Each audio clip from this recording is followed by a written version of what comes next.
kami dari kelompok 2 Peleton 3 akan membahas tentang isu hoaks di era digital. Dalam video ini, kami ingin mengetahui apa sih sebenarnya itu hoaks, kenapa bisa cepat menyebar, serta bagaimana dampaknya bagi masyarakat. Kami juga akan membahas tentang peran pemerintah, media, serta masyarakat dalam melawan penyebaran informasi palsu.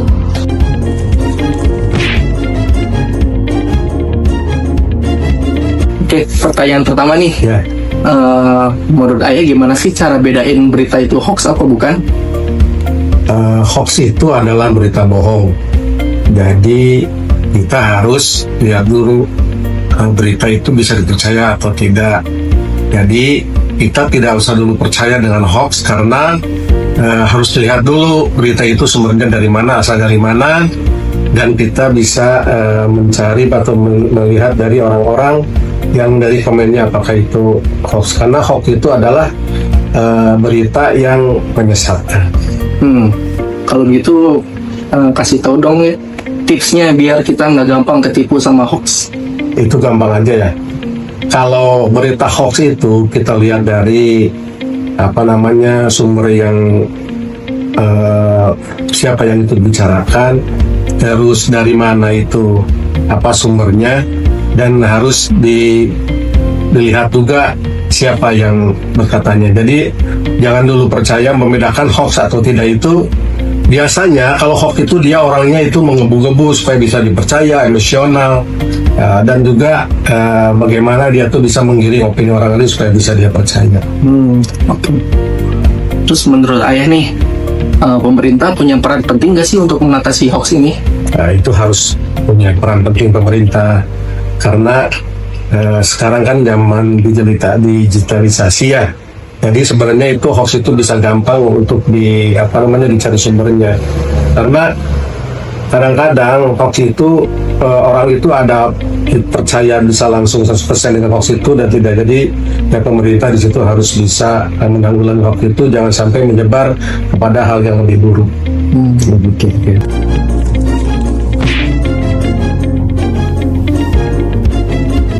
Pak Endang sebagai anggota Satpol PP, apakah hoax bisa benar-benar dihapus dari dunia digital? Kayaknya susah banget untuk menghapus itu karena internet luas banget, tapi yang bisa kita lakukan adalah mengurangi penyebaran lewat edukasi dan kerjasama semua pihak. Apakah ada hukuman buat penyebaran hoax di Indonesia? Ada itu ada di Undang-Undang ITE sudah diatur penyebaran berita bohong bisa kena denda atau pidana. Tapi yang paling penting bukan takut hukum, tapi sadar dampaknya untuk orang lain. Menurut Bapak, siapakah yang paling bertanggung jawab melawan hoax? Semuanya punya peran tanggung jawab, pemerintah, media, atau masyarakat harus kerjasama bareng-bareng, tapi kuncinya tetap di pengguna kita sendiri yang pegang kendali simbol self. Pak, apa sih dampak yang dihasilkan dari hoax? Banyak, bisa bikin orang panik, bisa bikin orang salah ambil keputusan, bahkan bisa memecah persatuan. Kadang yang lebih parah bisa bikin orang gak percaya lagi pada berita resmi pemerintah. Tuh bisa. Terus kenapa sih orang itu gampang banget nyebarin hoax? Kadang orang pengen update duluan, pengen tahu duluan. Pas dapat berita menarik, langsung share aja tanpa mikir panjang. Padahal berita itu belum tentu benar. Terus yang terakhir berarti hoax itu sengaja dibuat ya, Ma? Gak selalu. Ada yang sengaja dibuat untuk menyesatkan, tapi ada juga yang gak sengaja karena salah paham. Langsung aja nyebarin tanpa ngecek dulu, padahal hasilnya tetap aja berbahaya. Dari awal. Berarti kalau ada lingkungan kerja, hoax itu bisa berpengaruh nggak ya? Pengaruh. Tapi bagusnya cari informasi yang benar. Punya pendidikan sendiri gimana? Contohnya anak muda ini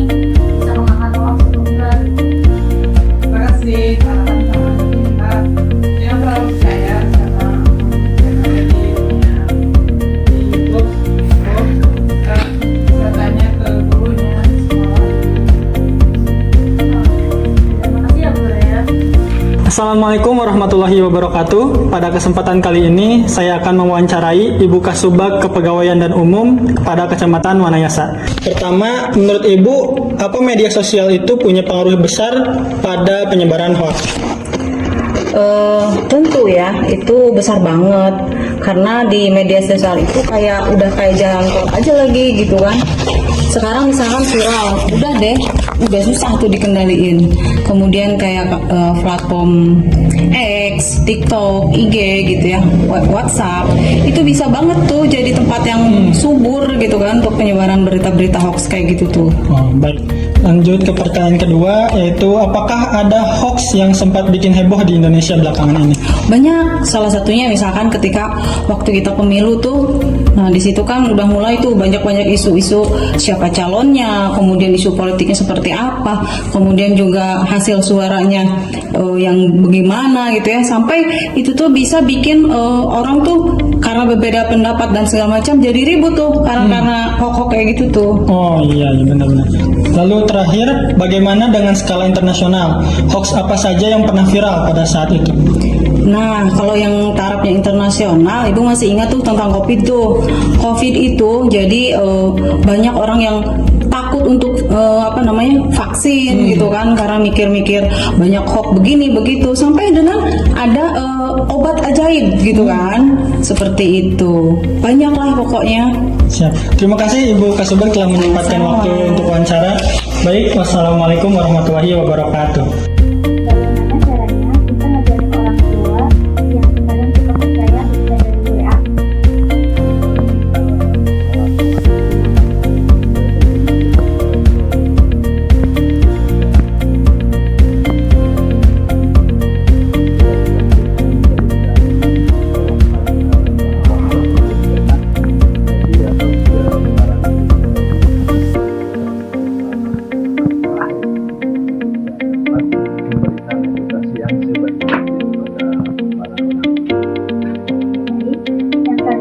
Bapak, apakah media tradisional seperti TV dan radio masih bisa membantu melawan hoax?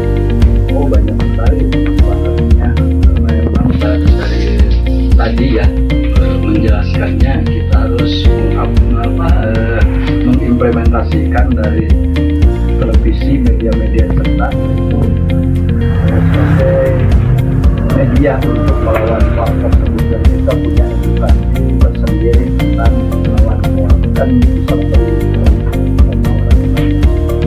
Satu lagi Pak, bagaimana cara kita mengajak orang sekitar untuk peduli sama isu hoax ini? Ya, kita ajak ngobrol-ngobrol santai aja dengan kehidupan sehari-hari yang ada di sekitar kita aja. Contoh seperti ngajak usaha aja mendapatkan penghasilan layak, tenang, jangan yang jauh-jauh lah, kita ngobrol di sekitar kita aja yang sehari-hari kita laksanakan.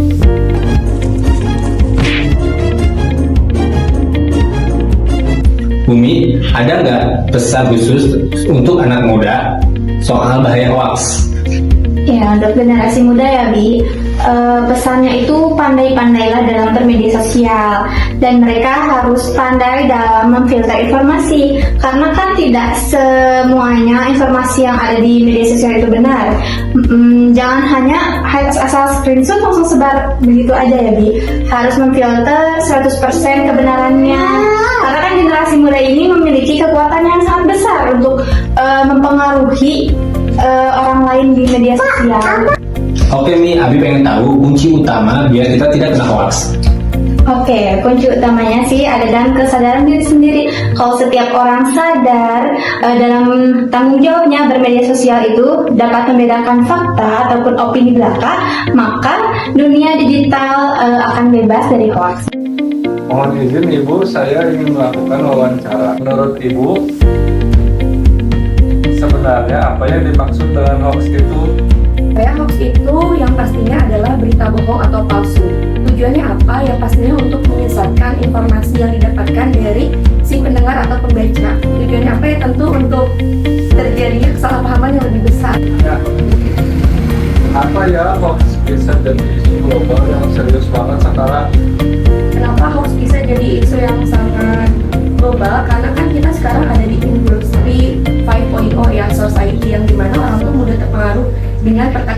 lain. Sedangkan kita hidup di yang internetnya itu mudah banget. Jadi kalau misalnya ada informasi salah, itu tuh mudah banget tersebar dalam sepertian detik. Bukan hanya di Indonesia aja, tapi di lintas negara. Makanya ini merupakan isu yang global. Menurut Ibu, apa penyebab utama orang gampang percaya hoax? Menurut saya karena internet itu dianggap suatu kebenaran ya dari masyarakat. Apalagi banyak dari kita itu yang kurang informasi. Kita melihat materi atau konten yang hoax dan likersnya banyak, komennya banyak, viewersnya banyak. Banyak orang yang menganggap hal itu benar. Karena ada faktor kepercayaan yang dibuat oleh publik, maka dari itu hoax itu dianggap suatu kebenaran. Terima kasih Ibu telah menyempatkan waktunya untuk diwawancara. Sama-sama.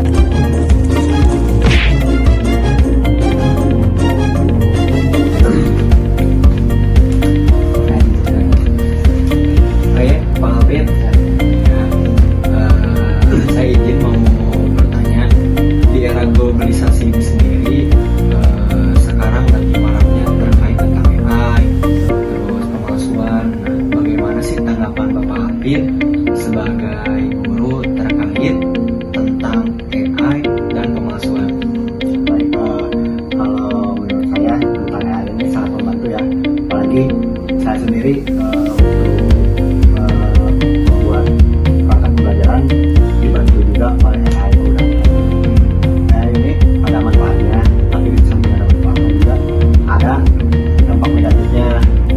Apalagi sekarang, zaman sekarang ada tuh video dibuat palsu kan.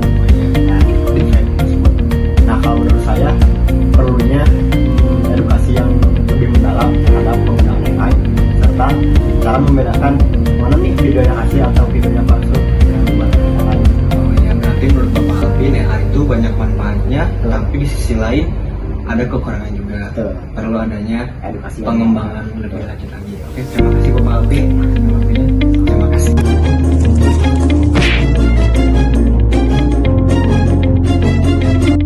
Hasil analisis dari beberapa video atau tayangan terkait tanya jawab bersama beberapa narasumber mengenai isu hoax ini dapat kita rangkum melalui analisis SWOT, kekuatan, kelemahan, peluang, dan ancaman. Isu hoax telah bertransformasi menjadi ancaman global yang serius, didorong oleh kecepatan penyebaran melalui media sosial yang sulit dikendalikan, termasuk kelemahan dan ancaman. Hoax tidak hanya berdampak pada politik, tetapi juga ekonomi, kesehatan, hingga merusak persatuan dan kepercayaan publik, menjadi salah satu termasuk ancaman. Kunci utama perlawanan hoax terletak pada kesadaran setiap individu untuk bertanggung jawab dalam dunia digital dan kemampuan literasi digital untuk membedakan fakta dan opini, yang saat ini masih menjadi kelemahan mendasar di masyarakat. Meskipun di Indonesia memiliki UU ITE sebagai keluaran dan inisiatif fact-checking, tantangan ancaman deepfake dan hoax yang terus berevolusi mengharuskan adanya peluang peningkatan edukasi literasi digital secara masif, terutama melibatkan generasi muda sebagai filter dan edukator digital. Singkatnya, perang melawan hoax adalah tanggung jawab kolektif yang berfokus pada edukasi dan verifikasi mandiri untuk mengurangi dampak jangka panjang yang mengancam stabilitas sosial dan negara. Namun, tidak sedikit masyarakat sudah mengerti akan bahaya hoax dan cara untuk menganalisis dan memastikan sebuah berita tanpa mempercayai begitu saja. Mari kita perangi isu hoax, karena hoax dapat berdampak serius pada global dengan cara hoax menyebar lintas negara sehingga dapat berpotensi merusak hubungan antar negara. Stop menerima dan menyebarkan informasi hoax yang belum jelas. Terima kasih. Semoga melalui pembahasan ini, kita semua dapat lebih bijak dan kritis dalam menerima dan membagikan informasi di internet maupun media sosial. Selamat menyaksikan!